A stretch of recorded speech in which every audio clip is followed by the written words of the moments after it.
Hello and welcome to the Tech and Sports Podcast. Tech and Sports is a show about how technology is revolutionizing all of the major sports as well as health and fitness. You can find it on your podcast service of choice. My name is Alex Radu and I'm here with the fabulous Mandy Kovacs. Hello. This week we spoke to concussion expert Dr. Michael Collins. Plus we have all the biggest news from the last week, new apps or wearables, and your weekly concussion update. But before we get to that, we would really appreciate it if you would review and rate the Tech and Sports Podcast on iTunes and Google Play or wherever else you get your podcasts from. It really does help us grow the show, and we really appreciate all of the support so far. And with that, sit back and relax, because the Tech and Sports crew is entering the game.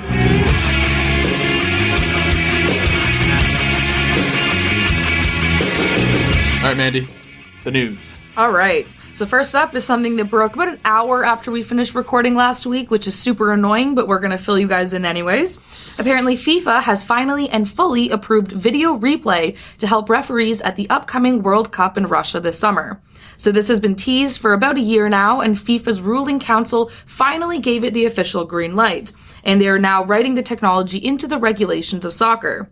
Video replay will be allowed to review and overturn clear and obvious errors, plus serious missed incidents involving goals, penalties, red cards, and mistaken identity.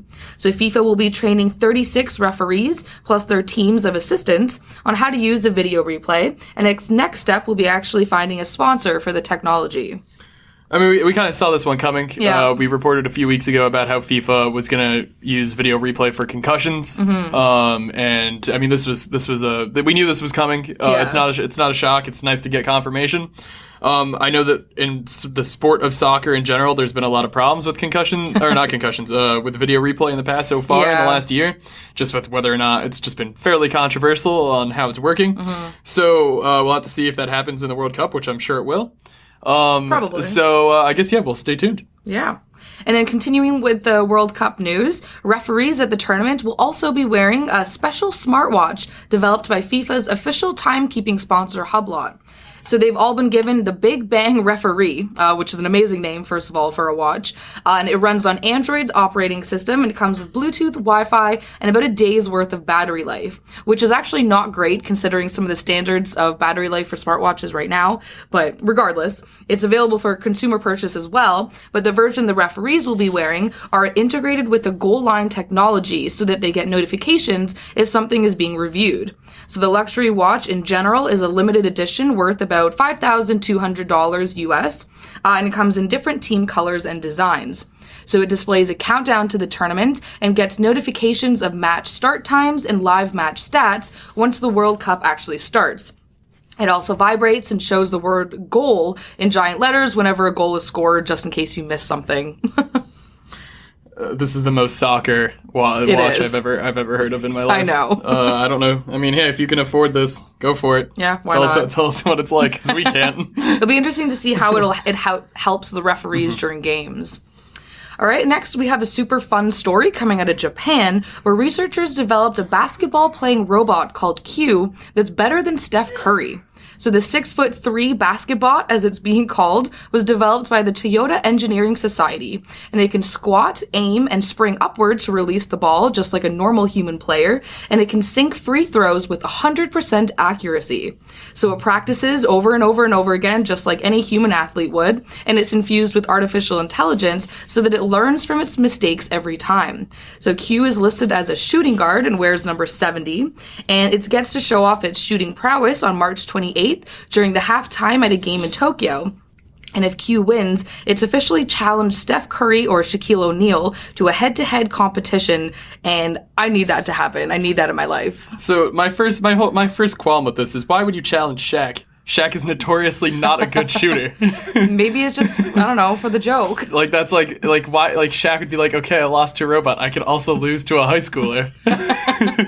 I don't know. I mean, the Steph Curry part's cool, but we've talked a lot about how basketball players, including Curry, have they're starting to find like the perfect angle that you need to get inside a basket, which I believe is like something like 45%, though I think Curry likes 46.5% or something like that. Okay. So I guess a robot is able to perfectly track that trajectory, and then because it's a robot, fire with the exact same strength and power and accuracy every single time. So it's really not shocking that a robot sitting still at a free throw line could do that. No, whether that's a true. robot could do. I mean, and I'm sure. Also there's no one guarding him. Also, so I mean, I'm just saying that go Steph Curry. Just hating on Q. Yeah, well, I'm team human. Well, I mean, it was actually interesting when I was researching this story. Apparently, Steph Curry's accuracy is at 90.3%. Which, I mean, is pretty astounding for a human player to begin with, right? Yeah, it's really good. Yeah, so it's really not that far off. But anyways, continuing with basketball, March Madness is still going strong this week with, of course, a bunch of upsets, and those have affected the tournament's social media stats. So according to social media analytics firm TalkWalker, the top trending hashtag related to March Madness so far has been UMBC, with a 41.6 thousand mentions so far, followed by the Michigan Wolverines hashtag GoBlue, and the Nevada Wolfpack's two hashtags, Battleborn and The Hunt. So the Michigan Wolverines, the Purdue Boilermakers, and Syracuse Orange are the top-ranked teams when it comes to their social media impact and level of interactions. But the best stat I've seen from TalkWalker is the fact that Loyola Chicago's chaplain, 98-year-old Sister Jean, has gone viral and has trended almost the entire tournament. She's received more than 17.8 thousand mentions so far, which is actually higher than all but the top two teams' overall mentions. Yeah, no, go Sister Jean. She's so cute. Sister Jean's gonna take take Loyola to the.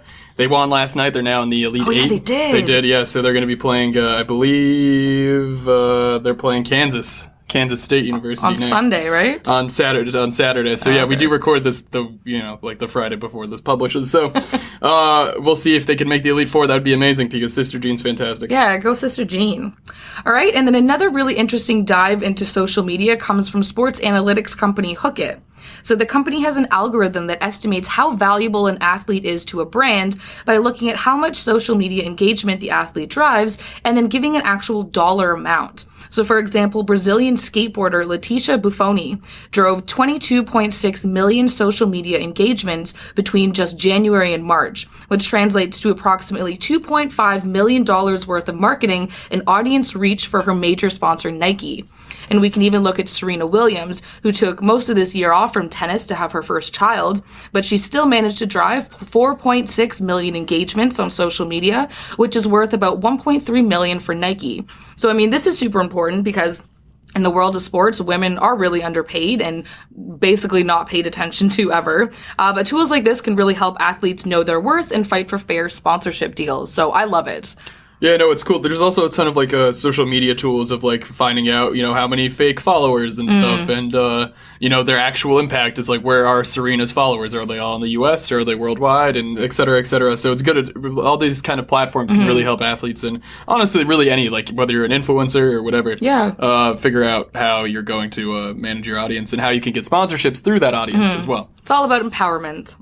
All right, now we have a little quick update to something in the NHL. So if you follow hockey, you know that there's been a lot of controversy surrounding goalie interference this season. And nobody, not even the coaches or referees or players, really know what it is anymore. So all the team's general managers were in Florida last week to discuss league matters. And obviously goalie interference was at the top of the list. So right now, officials on the ice use a tablet and a headset to make a final call on controversial decisions in conjunction with the Hockey Operations Department in Toronto. But it seems that GMs now want the final decision on video reviews of goalie interference to rest solely with the Hockey Operations Department rather than the referees on the ice, because they say that the operations room has more resources and technology available to them to make the right call. So this has to be approved by the NHL's Players Association first, and then ultimately the league's Board of Governors. But if they do get unanimous support, this could be an off-season change. About time. Exactly. All right, and now normally we don't like to report on anonymous sources or rumors, but I thought this one was particularly important. So the New York Times is reporting that Madison Square Garden has quietly installed facial recognition technology and is using it to increase security in the arena by identifying people who enter the building. So the tech uses cameras to capture images of people, and then an algorithm compares the images to a database of photographs to help identify the person and determine if they are considered a problem. So in light of everything that's happened with Facebook recently, however, this has raised a lot of concern over personal privacy and how that data is being stored, especially because this really hasn't ever been publicly announced, and they're kind of denying it. So we've seen this tech introduced in a few other stadiums around North America, but most of them don't like to discuss security protocols, and a spokesperson for MSG declined to comment on this too. So we'll have to see how this story progresses in light of some of the movement that's happening around data and analytics in general right now. Well, so facial recognition is going to be a huge part of sports and really just live events in the future. It will, for sure. We've seen TSA PreCheck partner with a ton of stadiums. Most recently as well at Mobile World Congress in Barcelona, there was a part where you could sign up for facial recognition and you could just enter through that line where it would just like look at your face and confirm that that's who you are and that you have a ticket because you're in the system. And that was faster than, just regular, putting in your badge and whatever and scanning your badge. So what I think is interesting here is I don't think this is necessarily a problem. It's just if what they're doing is they're testing it, like they're beta testing it with a few people, and there's just like one line or one section that's like being facial, like under facial recognition, I think that's fine. I think it's just kind of now figuring out though to what extent they're doing it with, and if they are, why aren't they telling people? Because that's the whole thing. I think people just want transparency out of companies, not necessarily. And I think that's the problem here. Yeah, is that they haven't been transparent about it at all. And from the New York Times report, it sounds like this source was saying that it's being used, or it's been used for months now. Yeah. And the public should probably know about that. Yeah, I mean, like, that's the whole thing. It's all about transparency. Yeah. I mean, like, if it is somewhere in, like, some terms of service that you agree to when, like, you buy a ticket to somewhere at MSG, then that's just also shady. Yeah. So I think it really is just... companies need to be transparent about these things because I don't think people are going to have a problem if facial recognition makes the lines shorter and stuff like that. Yeah, and if it increases security, why not? Exactly. Especially when you hear about, like, these crazy bombs that have gone off in like stadiums in the UK and stuff like that over the last few years. So like, I mean, it's, it's good security, but I think everyone just needs to be transparent about it. And that's what privacy, I think, really needs to work on. Agreed. All right, next up, the MLB's Minnesota Twins have joined the defending World Series champion, the Houston Astros, as official users of Blast Motion, an information company that provides motion analysis and performance insights. So the company provides integrated training programs using new technology for things like real-time swing analytics, in-game data capture, and post-game analysis. Blast Motion is also the official bat sensor technology of the MLB, and its CEO says that more than half of the league actually uses the technology, but only the Astros and Twins have actually publicly acknowledged the partnership. I don't know why everyone else is being so secretive. I mean, this seems like a, your normal thing for baseball, but why not? Companies are weird. Yeah, I agree. All right, next, the World Anti-Doping Agency has announced that it is considering using artificial intelligence to flag athletes that may be using banned substances for unfair advantages. So the agency's general director, Olivier Nigley, says that he believes AI algorithms would help them in future anti-doping efforts by analyzing the data from biological samples when athletes are tested for performance-enhancing drugs. So he didn't mention what things the AI would be trained to spot, but it could work on recording trends in hormones or neurotransmitters. So this would help because instead of testing for the presence of a steroid, these algorithms could flag an athlete if they have spikes in everything from testosterone to adrenaline or just other hormonal reactions that come from taking drugs. So being flagged by the AI wouldn't immediately lead to a suspension, apparently, but it would call for further human review. So the agency is hoping to have an AI system in place within the next 5 years or so. So we could see this really quickly. Yeah, this is going to be the perfect use of AI because that's, I think, the big misconception about AI, and we keep talking about it on this podcast and the other work we do, and it's just these are all going to be these tiny algorithms that are more so just identifying things, not so than like being these huge sci-fi robots that we talk about. Yeah, like don't picture Westworld like robot hosts. Like that's probably not what AI is going to be. Yeah, I mean like maybe like in like 50 years or something like that. I'm sure there's someone's going to try that, but I mean like for the time being, and this is going to happen starting now to the next few years, and it's cool because it saves so many resources. It doesn't take jobs away. Like in this case, because you still need doctors if something flags up, but makes the process quicker, it makes it more efficient. Absolutely. All right, and last but not least for our news segment, the NBA has partnered with mindfulness and meditation app Headspace last week. So all players and employees of the NBA, the WNBA, and the G League will get subscriptions to the app, which normally costs about $96 US per year. And interestingly, Nike has also teamed up with the app so that anyone who uses the Nike Run Club app can access 3 different audio-guided Headspace runs that focus on mindfulness and motivational meditation.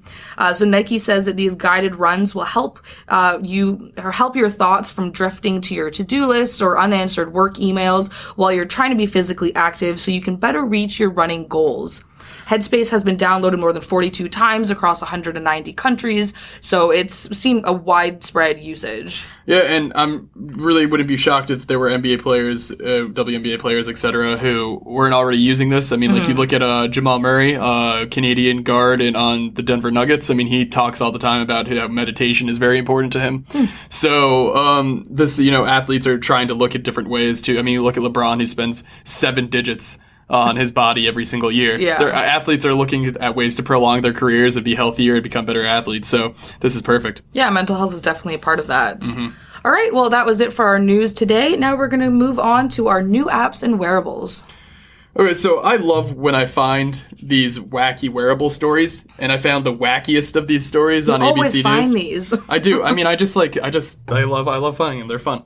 So apparently a research team at the Tufts University Biomedical Engineering Department in Massachusetts, that's where the university is, has been playing around with tooth-mounted trackers that keep a tally on how much food and calories you would consume. Apparently, these are tiny, tiny squares that range from just 4 millimeters by 4 millimeters to 2 millimeters by 2 millimeters that could be attached directly to human teeth or just even skin or any other surface. They work by having 3 active layers made of titanium and gold and then a middle layer of either silk fibers or water-based gels. This would fit directly in the middle of your front teeth. Or I guess it could fit on other teeth as well. I don't know. To test it, 4 human volunteers wore the sensors, which used silk as the middle detection layer and switched liquids in their mouth while the researchers were testing for sugars and for alcohol. Apparently, the chips were successful in telling the difference between solutions of purified water, artificial saliva, 50% alcohol, and wood alcohol. It basically sends radio signals from the chip to an app on your phone. It's just super wild. With the water-based gels rather than silk, they could then change the signals to a different acidity and temperatures as well. So this is just the beginning, but it's certainly a crazy prospect. They can't obviously tell you how much food and calories you would consume now, but that's kind of the goal of where they want to end up. And I don't know, that's a whole other level of just human augmentation. That's crazy. But yeah, this is stuff people are working on. It is so cool. I mean, I would love to know how noticeable it would be. If you said, put it on your front tooth, would it just stand out there? Yeah, the picture I saw was fairly noticeable. If you were smiling, you could tell, there's, something in the middle of your front teeth. But I wonder if, you could put it, at the back, on one of your back teeth. If you didn't even feel it, if it didn't do anything. And then that's a molar. And then that's something that you can just, place on, and then you can track calories and stuff that way. That would make that so much easier, and I would actually track my calories if I didn't have to actually input stuff. Yeah, because I've totally tried it before on all those different apps, but, they give you so many different food options. You never know exactly how much you ate. It's so difficult to track calories. This would be an amazing way to do that. Yeah, no, so I love it. It's certainly cool. This is just, obviously very beginning tests and stuff like that, so this is not something that we're going to be able to purchase for a while. But, hey, this is an idea of what we're going to be seeing. Yeah, cool. All right, so next up is a Vancouver-based company that's created kind of one of those apps that's supposed to fix the tiny things, we always talk about muscle memory and that stuff. And this company's called Pathonics, and it's created a tracker that is basically a real-life stamina bar. It measures metabolism rate in muscles in real time to see whether or not athletes are pushing too hard.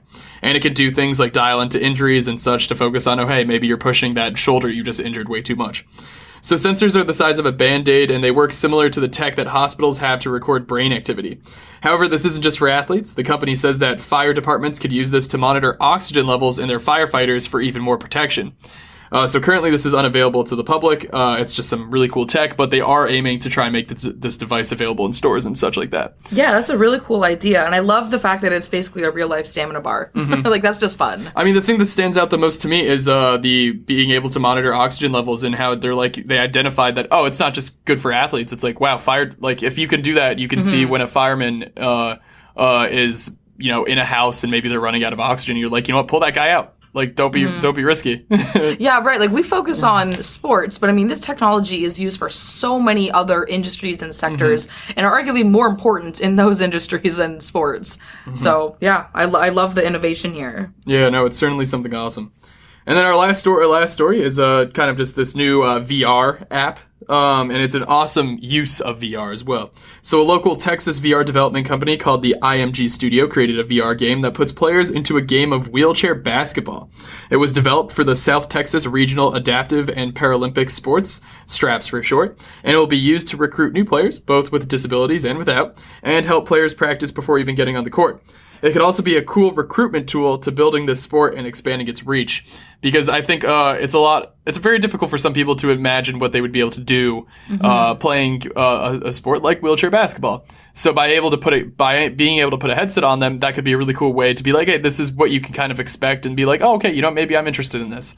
So it's always good to spread the awareness of sports like these, and it's really cool to see VR being developed to kind of cross some of those challenges. Yeah, I love that it's raising awareness for something that people honestly don't really care about, right? So, I mean, good for them. I hope people will use this and see how difficult life might be for these people. So, yeah, great innovation too. Awesome. So next up, we have our concussion update. So every day, a large portion of athletes with a history of repetitive head trauma are battling with a progressive neurodegenerative brain disease called CTE.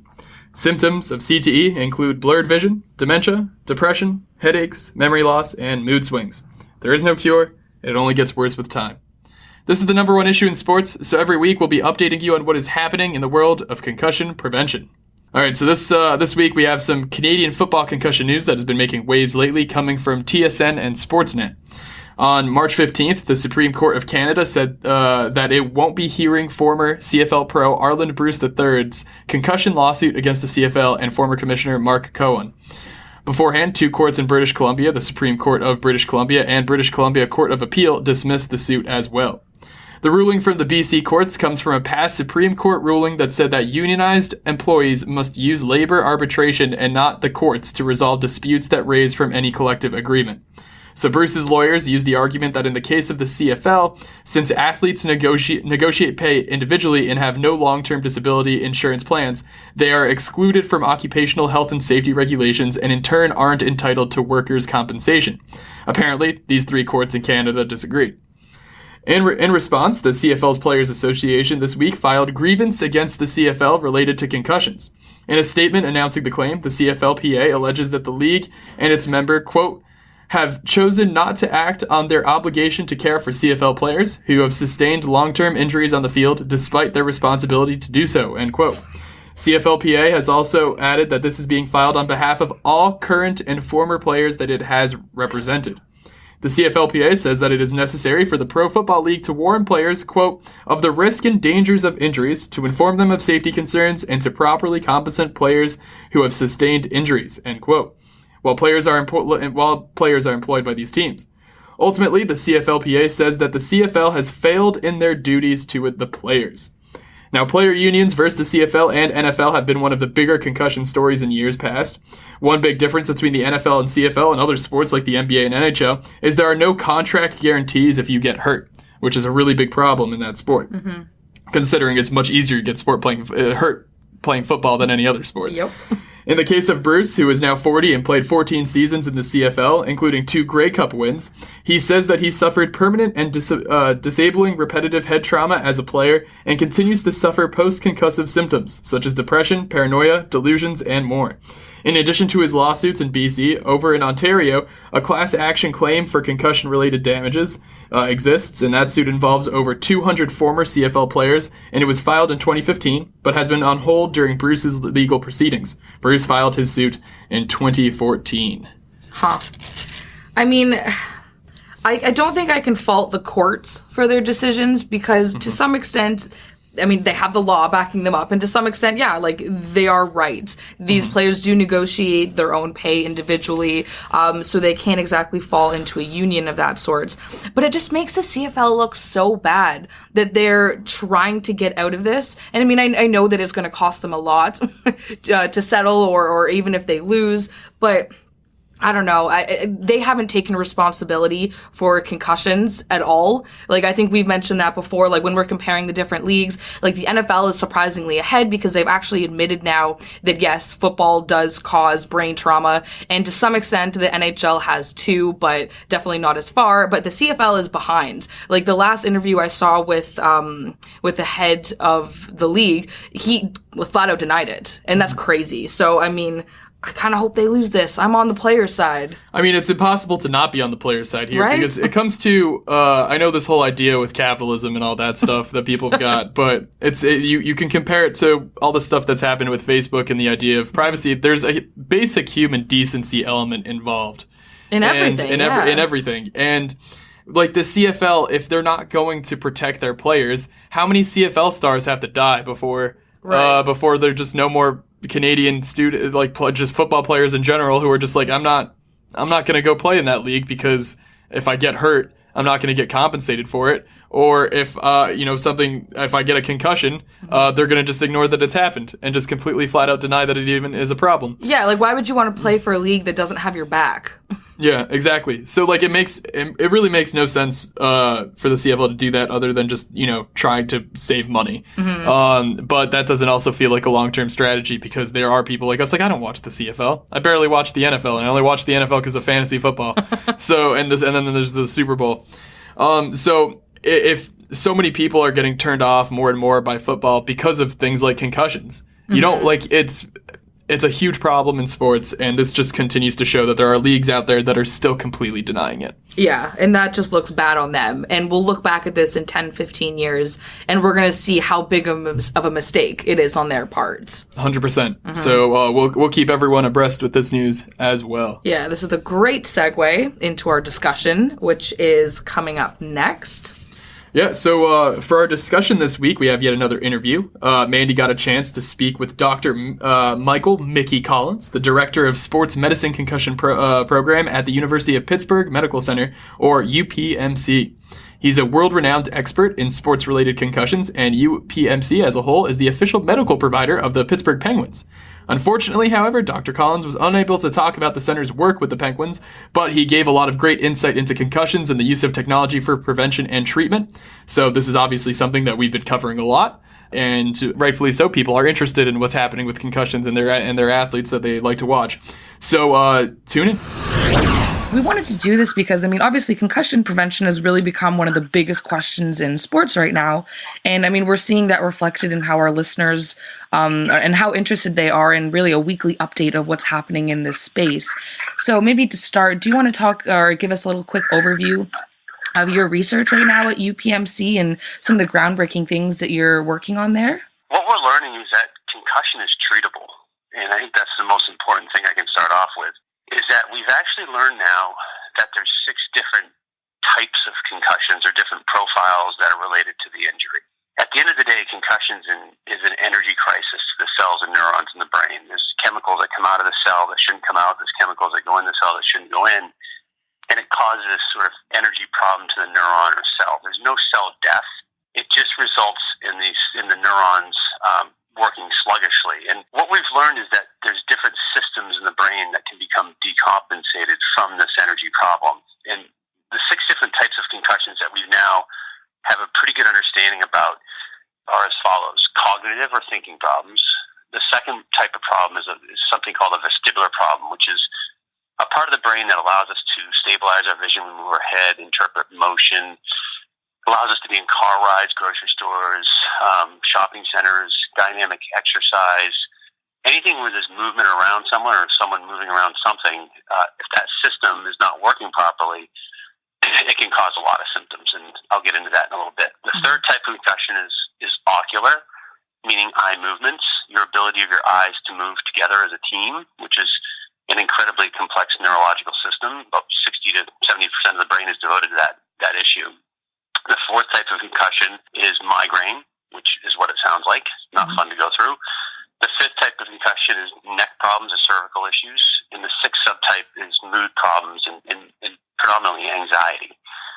And so if you think about those six different types of concussions, and you think about it as six interlocking circles, a patient can have one of those problems, a patient can have all six of those problems, and obviously depending on how many circles you have as to how significant the injury is and how complicated the outcome is. Mm-hmm. But the reality is if you match the right treatment to the right problem, this is a treatable problem. It's just, as a field, up until this model, we've really looked at this injury in a homogeneous kind of one-size-fits-all way, whereas it really doesn't work that way. If there's 30 different types of knee injuries, why do we think there's one type of concussion? You have to understand where the aberrant signal is coming from and then match the right treatment to the right problem, and you can improve your patient outcomes. And that's what we do here at UPMC is identify kind of where's this problem really coming from and then attack that problem. Now, another big misconception about concussion treatment is that rest is an effective treatment. Rest is not an effective treatment for any of those circles that I just described to you. We actually have learned that activity, targeted, specific, prescriptive activity can help to rehabilitate those different problems, but it needs to be done correctly. Each of those circles that I mentioned, activity actually helps migraine. The only way you get better from a vestibular problem is by retraining it. Rest actually will not be effective in any way, shape, or form with a vestibular problem. It's more of a rehabilitation or retraining that treats that problem. For oculomotor difficulties, we actually need to retrain the visual system to get it better. For anxiety, we need to expose. We need to make sure that we're putting ourselves in environments that are provocative and adverse to the patient, because that's how you treat anxiety. So the big picture here is that you need to go to the right clinician that can identify the right type of concussion and then identify the right treatment plan for that problem. One of the main issues with this model, however, is that it's complicated. You can have primary, secondary, tertiary problems going on. You have to prioritize different treatments. And also for each of those circles that I mentioned, there's probably 15 or 20 different subsets or subtypes of problems within that circle. And so I think one of the more important points here is this is becoming a specialist injury. Patients should be going to clinicians that have the expertise to understand how to put the chessboard together, so to speak, the puzzle pieces together. And we also have very good diagnostic or assistive tools in helping to diagnose this. Neurocognitive testing is a very important component of this, asking the right questions about the symptoms, doing the right physical exam. We now actually have very good objective ways of looking at this injury, and understanding how to use those tools are also important. And so I think that's a decent overview of where things are at in the United States. And there's a lot of research supporting what I just explained to you. And at the end of the day, research needs to lead the way, and this needs to be evidence-based, and that's what we're doing here within our program, is making sure this is evidence-based approach to the injury. Absolutely. And so what role does technology play in all of this, whether it be actually diagnosing for concussions, preventing it, or helping with treatment afterwards? Where does it fall in this? Well, we really, I often say the best way to prevent problems with concussion is to manage it effectively when you have one, because there's no helmet, there's no mouth guard, there's no neck brace, there's no gadget that's going to prevent this injury from happening. The brain is like an egg yolk inside an eggshell, and until we find a helmet that goes around the egg yolk itself, we're not going to really be able to prevent this problem. There's been no research that would support one helmet is more effective than another helmet in a helmeted sport in terms of reducing concussion. We know that mouth guards haven't been proven effective in reducing the incidence of the injury. The only thing that we think can help to prevent concussion is maybe increased neck strength, because the neck, the forces, when someone has a strong neck or they're prepared to hit or be hit, and that neck is strong, the forces translate from the cranium through the neck into the body. And so neck strength may play a role in prevention. But otherwise, there's nothing that I know of that will prevent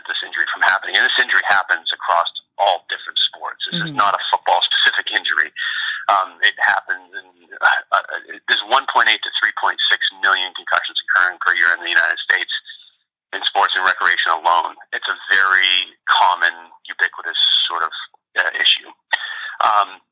There's also no biomarker for concussion. There's no blood test. There's no imaging modality. There's no specific neurologic exam that shows this metabolic crisis in the brain. A lot of smart people are working on that, but a lot of smart people have been working on a biomarker for Alzheimer's disease for 4 decades, and we haven't found one. So I don't think there's a biomarker right around the corner on this injury. I think it's something that, at the current time, it's a good clinical evaluation. And we do have tools that help us measure the injury, like computerized neurocognitive testing is really important, and it's FDA approved here in the United States. Mm-hmm. We have, tools that can help, from a neurocognitive standpoint, identify and sort of assist us in understanding if a concussion occurs. But other than that, there's nothing that has been shown from a biomarker standpoint to diagnose this injury. Mm-hmm. And so it's, like I mentioned before, it's a good clinical interview. It's understanding, using the right tools, having the right knowledge and information to put this all together into a coherent kind of plan for the patient. Mm-hmm. Right.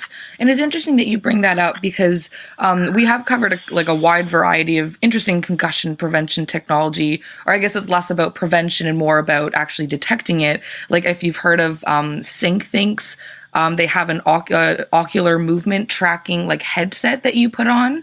And there's just a bunch of different other products really that are trying to do the same thing. Have you seen a technology like that works best or seems to be the most accurate? I'm very familiar with all the different technologies out there.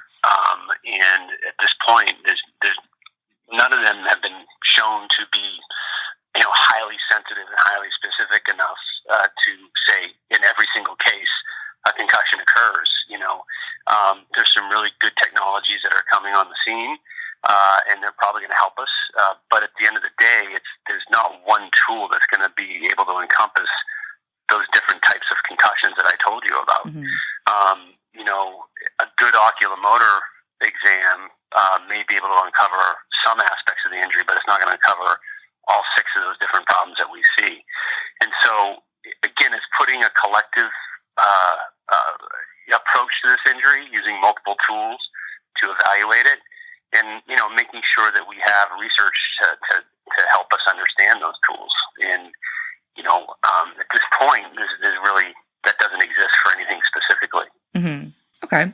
How can we help solve this problem? What research would you like to see done in the future or action taken, whether it's league-wide or, even countrywide or, globally?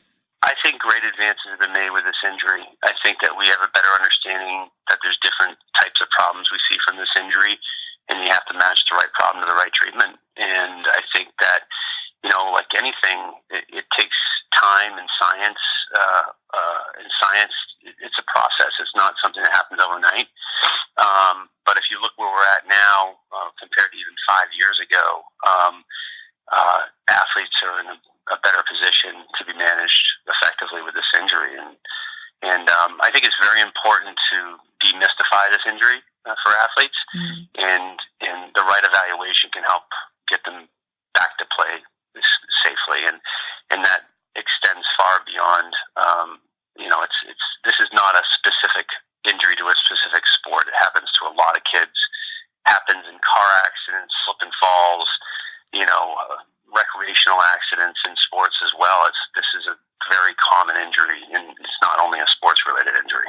Mm-hmm, right. And actually, so I live in Toronto, and Ontario actually just passed a bill a couple weeks ago called Rowans Law in honor of a girl who had died playing rugby in Ottawa. And it basically sets out different parameters for concussion protocol when it comes to amateur athletes and how coaches and parents can really look for the warning signs. So do you think that that's a good move? Should we be moving towards legislation to protecting younger athletes from this? It depends on if the legislation is evidence-based, and it depends on if the legislation, sometimes we can legislate ourselves into problems with this injury. We got to make sure that we're inclusive with the different types of clinicians that can evaluate and treat this injury. something that I would have to see the legislation to say if I agree with it or not. I think the intention is very pure and very good, but we got to make sure that the right legislation is done. And also to a point, we got to be really careful about legislating with science and understanding that we have to do this in a very careful way, because if you're making rules and regulations and limiting this or that, you got to be careful that we do it with the right evidence behind it. Mm-hmm. Absolutely. Was there anything that you wanted to add or talk about before we go? I feel there's a lot of advances we've made with this injury. There's a lot of misinformation about concussion out there. And, I think we need to get to a point as a field where, and I think we're at that point here, where I can sit across the table from a patient and say, look, you've had a concussion. This is the type of concussion you've had. This is the expected recovery time from that injury. Here's the treatment plan. Here's your active rehabilitation. And yes, we're going to be able to treat this effectively and get you back to sports. That's a lot better conversation than what's happening out there right now with this injury. This is a treatable problem. There's a tremendous advances that are being made. And I think sports are a wonderful thing for kids to be involved in. And I don't think sports should be taken away from kids unless it's absolutely unequivocally necessary. And I think I don't think there's ever been a safer time to have a concussion than right now, because there's really excellent advances have been made with treating this injury. Mm-hmm. Fantastic. Well, thank you so much again for speaking with us. All right, well, that's it for today's episode. Thanks to everyone who listened. That was episode 36, which is crazy. Can't believe we made it this far. Just a reminder that we're also now in a daily format, if you'd rather listen to us that way. It's just called Tech and Sports Daily. You can find it on all the different podcast websites or services that you use. Yeah, as well as a skill or a flash briefing on Amazon Alexa devices. So if you want to hear our voices rise and shine in the morning, go for it. And coming to Google as well very soon. Yes, we're working on that. Yeah. All right. And anyways, you can also follow us on Twitter at ITB Tech and Sports, or our personal accounts at Mandy V. Kovacs and Alex T. Radu. So thanks again. Thanks for listening. Thank you.